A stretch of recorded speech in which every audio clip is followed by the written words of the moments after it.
우리가 구원받은 그리스도인이라 할지라도요, 제 육신을 입고 있기 때문에요, 타락한 본성이 남아있어서요, 언제나 이 참다운 삶을 살아낼 수가 없어요.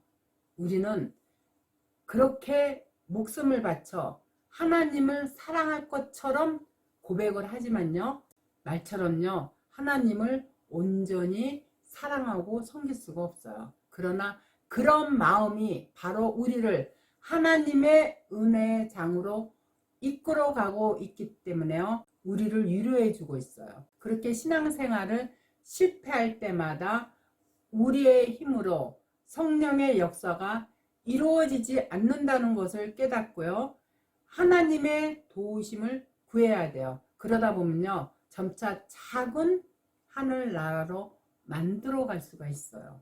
무엇보다요, 우리가 소중하게 간직하고 있는 믿음이나 구원은요, 장황한 말로 설명하는 게 그리 쉽지 않아요. 그렇기 때문에 때로 우리는요, 행위로 또 행동으로 말해야 할 때가 있는데, 말로만 떠드는 것이 아니라 일상의 생활을 통해서 우리가 변해가는 것을 보여줄 때 사람들은요, 우리의 믿음과 구원의 실체를 보다 감명 깊게 받아들여요.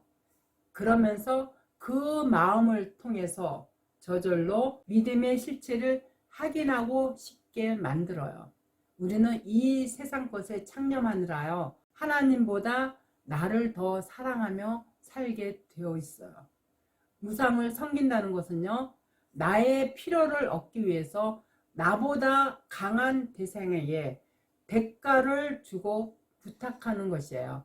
그 우상은요, 우리에게 필요한 것을 주고 대가를 받지만요, 다른 요구를 하지 않아요. 그렇지만 하나님은요, 우상처럼 대가를 받으시지는 않으시지만요, 우리에게 상대적으로 무엇을 요구하시냐면 거룩을 요구하셔요.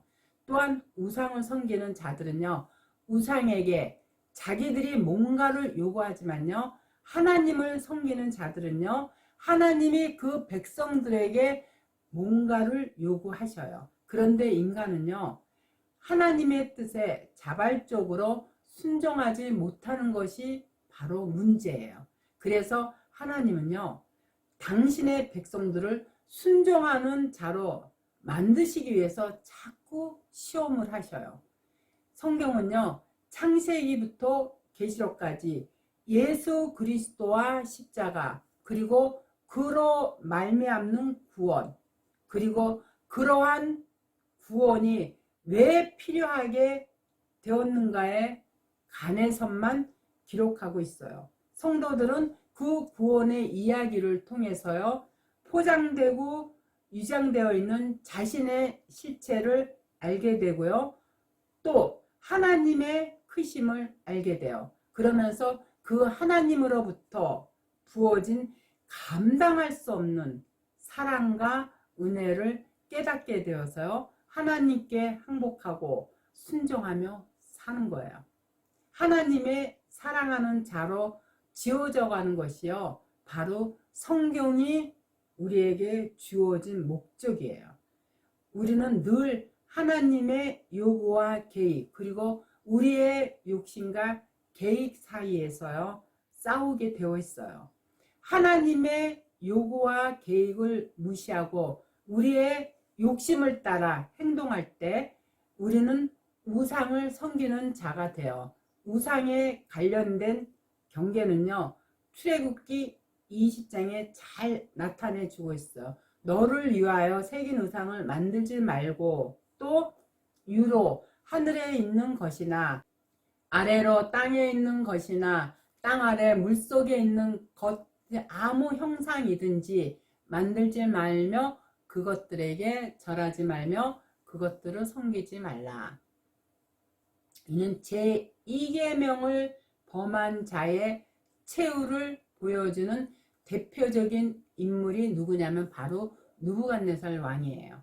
바벨론의 많은 열방을 손에 놓고요, 군동의 패권을 차지하자요, 이 느부갓네살 왕은요, 하나님을 무시한 채 군사력 자체를 신격화해서요, 온갖 잔악한 행위를 일삼았어요.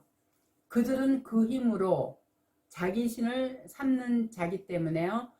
그래서 하박국이요, 그들은 그 힘으로 자기 신을 삼는 자라. 이에 바람같이 급히 몰아 지나치게 행동하며 득자하리라 라고 전하고 있어요. 극도로 교만해진 느부갓네살 왕은요, 신의 모습을 형상한 거대한 금신상을 세우고요, 모든 사람으로 하여금요 그 앞에 절하게 했어요.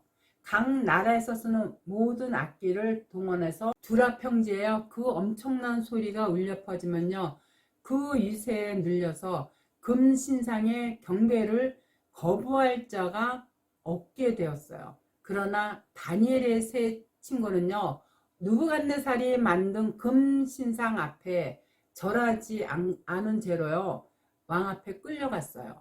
세 사람인 사드락, 메삭, 아벳느고는요, 조금 더 떨지 않고요, 느부갓네살이여, 우리가 이 일에 대하여 왕에게 대답할 필요가 없나이다. 만일 그럴 것이면 왕이여, 우리가 섬기는 우리 하나님이 우리를 극렬히 타는 풀무 가운데서 능히 건져내시겠고 왕의 손에서도 건져내시리라. 이렇게 담대하게 외쳤어요. 그리고 끝까지 금신상에게 절하지 않았어요. 그리고 다니엘의 세 친구는요, 그리 아니하실지라도 왕이여, 우리가 왕의 신들을 섬기지도 아니하고 왕의 세우신 금신상에게 절하지도 아니할 줄을 아옵소서. 여전히 이렇게 담대하게 말했어요. 이에 왕이 분이 가득해서요, 세 사람을 결박해서요, 극렬히 타는 풀무불 가운데 던지게 했는데 세 사람을 붙든 자들이 타 죽을 정도로 평소보다 7배나 뜨거운 풀무불이었는데요. 그런데 결박되지 않은 네 사람이요, 풀무불 가운데 다니는데요, 그 넷째 모양이 신들의 아들과 같았어요. 그래서 왕이 놀라서 세 친구들을 풀무에서 나오라고 해서 보니까요, 불이 능히 그 몸을 해하지 못했고요, 머리털도 그슬리지 않았고요, 보랏빛도 변하지 않았고요, 불탄 냄새도 없었어요. 너무도 놀란 왕이요, 세 사람에게 하나님을 찬송하면서 왕명을 거역하면서도 우상 숭배를 단호히 거부한 그들을 높이고 그같이 구원한 다른 신이 없다고 고백했어요. 이때 왕은요, 일시적으로 하나님을 두려워했지만요, 후에 다시 교만해졌어요. 그가 그의 집에서 편히 쉬면서요, 그의 궁예에서 번영을 누릴 때 왕의 중앙에 있는 한 나무의 꿈을 꾸었는데요, 다니엘이 이를 해석해서 주었어요. 이때 다니엘은요, 왕이 사람에게서 쫓겨나서요, 들짐승과 함께 거하며 소처럼 풀을 먹으면서 하늘 이슬에 젖을 것이요, 이와 같이 7대를 지낼 것이라. 그때 지극히 높으신 자가 인간 나라를 다스리시며 자기의 뜻대로 그것을 누구에게든지 주시는 줄 아시리이다. 이렇게 경고를 했어요.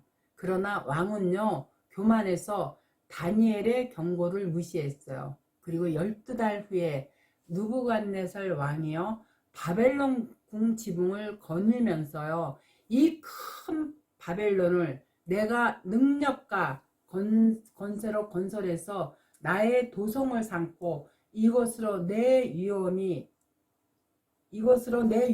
영광을 나타낸 것이 아니냐 라고 하면서요, 자기 업적을 드러냈어요.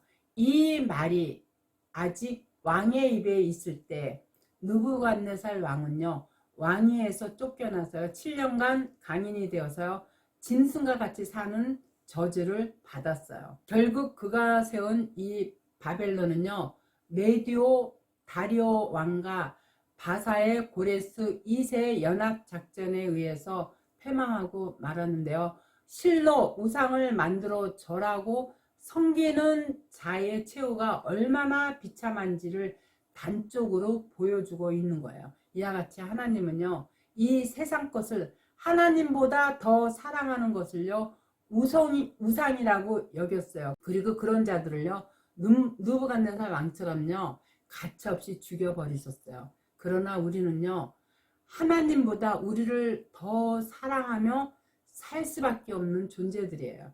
그렇기 때문에 우리의 속성을 너무나 잘 알고 있는 하나님께서요, 우리에게 오직 믿음 이 하나만을 보시겠다고 하셨어요.